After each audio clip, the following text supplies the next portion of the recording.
First of all, thanks for Epansvo for this amazing event today.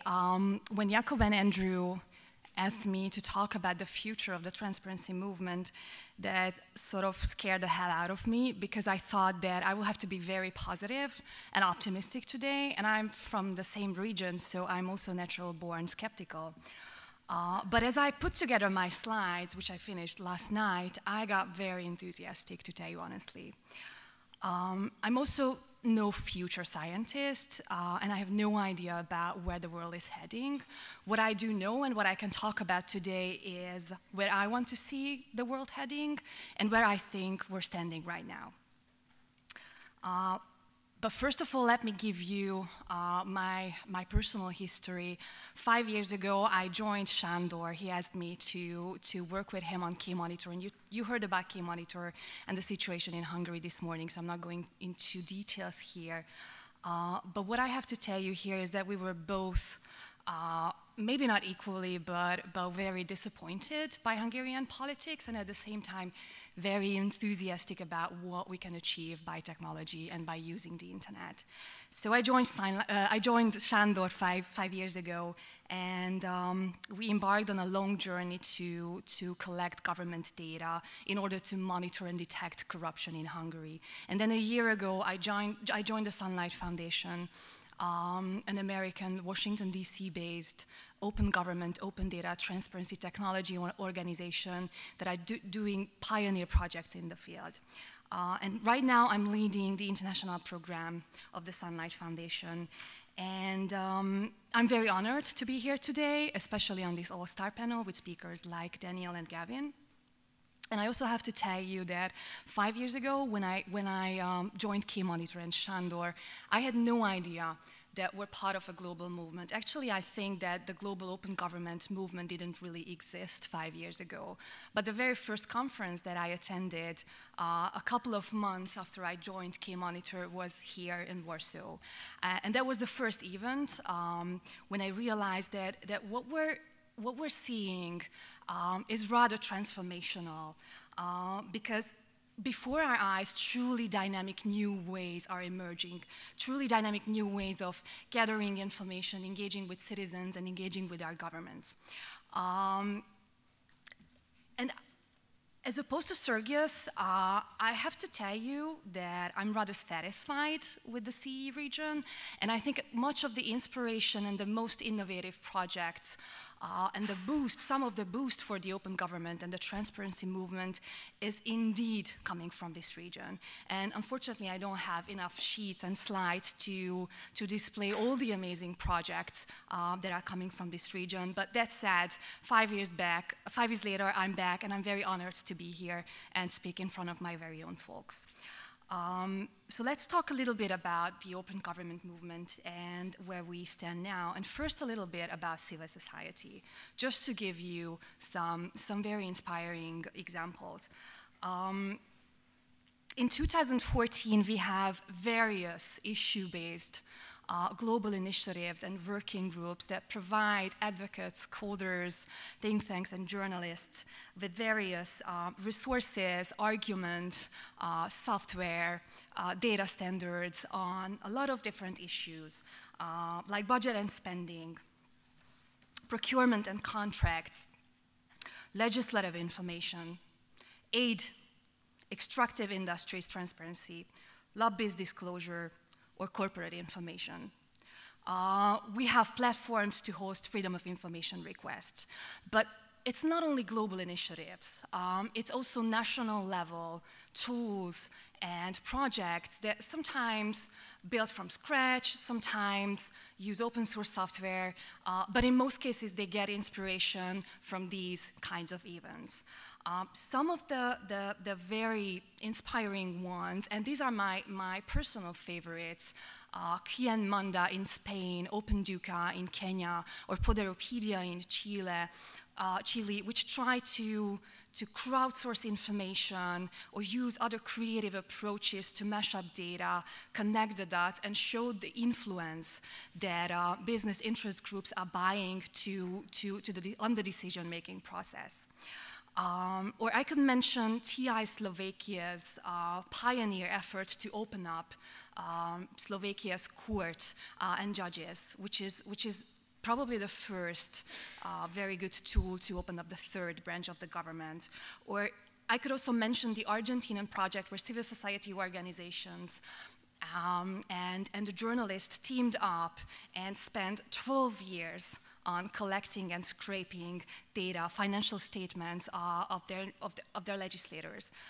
Imagine what they could have done with their precious time if they had that data available. And I should probably stop here, bringing civil society examples. What I'm trying to demonstrate is probably obvious to many of you because you are all part of this movement, but I want you to take a good look at these projects and understand and realize that what we're doing, what this small community is doing, this increasing community is doing, is becoming mainstream. So isn't this the very same people talking to each other as Daniel asked? The truth is, not anymore.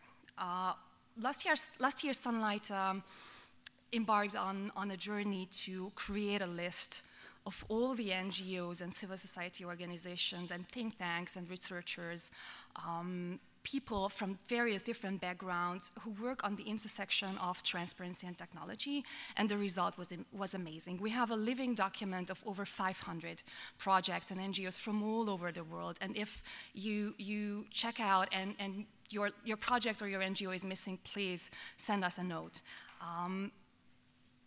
This 500 people or 500 projects is not the usual suspect anymore. And this is very encouraging. But what about our government and what about actual change? As you would expect, governments are doing way less than what they could do in terms of opening up their data. And again, we're just talking about transparency right now and opening up data. But as our societies are shifting their gears, our governments have to follow too. Just an example, access to information is increasingly treated as a fundamental human right, and even developing countries are passing freedom of information laws. Many freedom of information laws were passed in the last decade.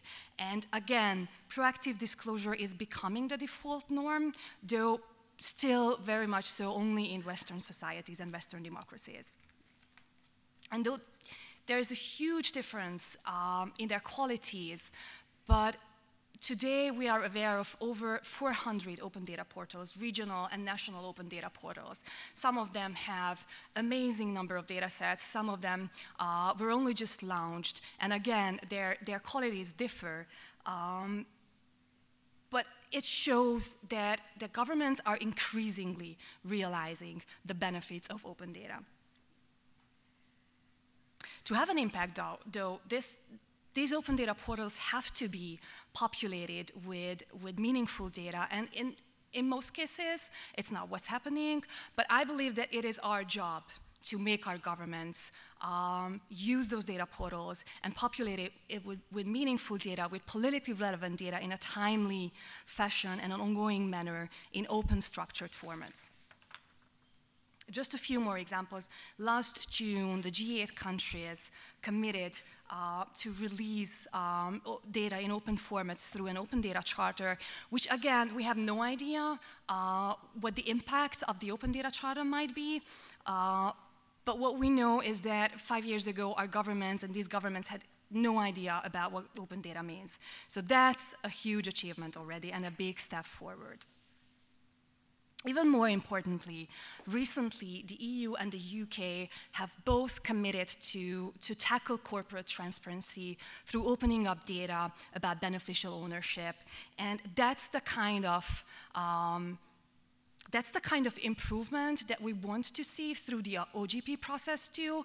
And as far as I can recall, the UK committed to beneficial ownership data or opening up beneficial ownership data because civil society organizations like us were pushing very hard, and it was the day of the OGP summit when the UK announced, and even if it's political PR, we're getting there. And in a few exceptional cases, like the transparency law of Hamburg or the digitized procurements of Georgia, we can realize that sometimes It doesn't happen often, but sometimes the locus of innovation is indeed governments. And increasingly, innovation is coming through local governments, such as the financial transparency platform, the checkbook project of New York City that makes data about $70 million available in open structured formats. And this is contracts, this is payrolls, even on the sub-agency level. Or the city of Amsterdam, who has a collaborative budget monitoring process that engages citizens, and then citizens are increasingly realizing that they can actually influence the process of allocating funds in their city. Or Buenos Aires, where the exceptional local government releases a lot of data and organizes hackathons and actually asks citizens what kind of data they need and what kind of applications they want to build on that data. So my question is, does our work so far live up to its potential to affect political power? The answer is probably no, not yet, but I think we're getting there. We build much better and effective tools. In the last 5 years, I had the privilege, and I could really see how these tools and projects are emerging. And right now, what I see is that the projects that we're building are much better. And as Marco put it today, this morning, we have the luxury and we're in the position to throw out what doesn't work. Not all of our tools, not all of our projects are worth keeping, but we're in a space now where we can keep the ones that actually work. And we increasingly ask people what kind of data they need and how they want to get it. And we increasingly use human-centric design when we develop and plan our projects. Also, we pay much more attention to engaging the whole ecosystem, the whole transparency ecosystem around us. Now, again, it's not the same 20 people talking to each other, and we don't have to do everything alone. It's very important that we nurture this ecosystem of journalists, think tanks, and researchers as we proceed. And in the last breakout session about legislative transparency, we were talking about how parliaments disclose legislative information, and we were talking about the role of civil society, and I had an argument with my colleague from Hungary, Fanny, from the Hungarian Civil Liberties Union, and I told her that I don't think that parliaments and governments should be the ones who visualize and analyze the data. I think the best what can happen to us is that our governments and our parliaments provide us with the raw data, and then it's us, civil society organizations, who will make visualizations, who will be the intermediaries, who will translate the data to citizens, because nothing good comes out of governments trying to explain the data themselves.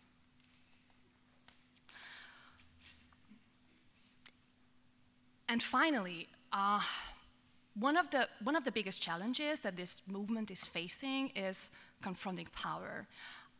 Because when it comes to opening up data, a lot of governments and local governments, sometimes because it's political PR, sometimes because it just pays off, sometimes because there can be business built around the data, governments and local governments will play nicely, but when it comes to politically relevant and sensitive information, they stop disclosing data.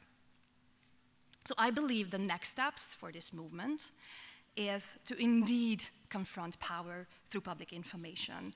And for that, we sometimes need to think outside the box and create tools, mash up data that is not so evident. We also have to study our own impact and be able to show what our actual impact is. Use more human-centric design.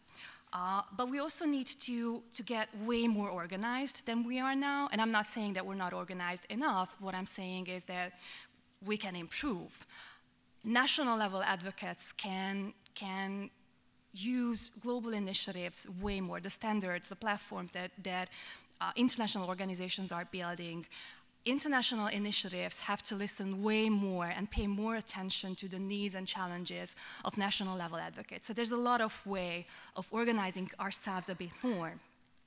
We also need to understand more the needs of our fellow intermediaries who are not here today, who are not necessarily part of this movement, the journalists, the think tanks, the other advocates. And we need to find a very good balance between being supportive to our governments and being critical of what they're doing. Finally, I think we'll need to shift our focus. As Sergei has put it, we have to stop talking about legislative information because that's not as controversial. We need to talk about the issues that our governments don't want to talk about, the influence, surveillance, or media ownership, all the different venues and aspects of transparency that our governments will never address, and it is our job to address those issues. So let me tell you about the bright future that I imagine for the transparency movement. This is a kind of utopia, and again, going back one slide, it's not ending poverty, it's not ending corruption, it's not the end solution. Transparency is the first step. Opening up data is the first step. And no matter what kind of reform agenda anyone in any country is suggesting, transparency, access to public information will always be the first step. And then we can actually talk about the loopholes and reform. So in my ideal world, my utopia, every country will require government agencies to publish all publicly available information on the internet in open structured formats, in a timely fashion. Every department of each country will publish a list of their information assets, a data inventory, a master list of all the data sets, so that we know what to ask for, because governments are holding a lot of data that we don't even know that exists. And in this bright future, of course, all political contribution to parties, candidates, or any kind of political entity, as well as their expenditure, will be reported online near real time. And likewise, those who lobby our governments will do so in the public. They will register and report in every country who they lobby and on whose behalf they lobby. And of course, how much they get paid. In this ideal world, all legislation will be posted online before it's voted in structured formats. And again, as I told Fanny, it's not the national assemblies and the parliaments who will visualize and analyze that data, but us, civil society, so that all the citizens can see and understand what they are voting on. And this will ask activists an opportunity to actually try to stop the bad law from implementing, not in every country, certainly not in Hungary, but in other countries, providing information, legislative information online actually gives citizens an opportunity to engage and affect the legislation.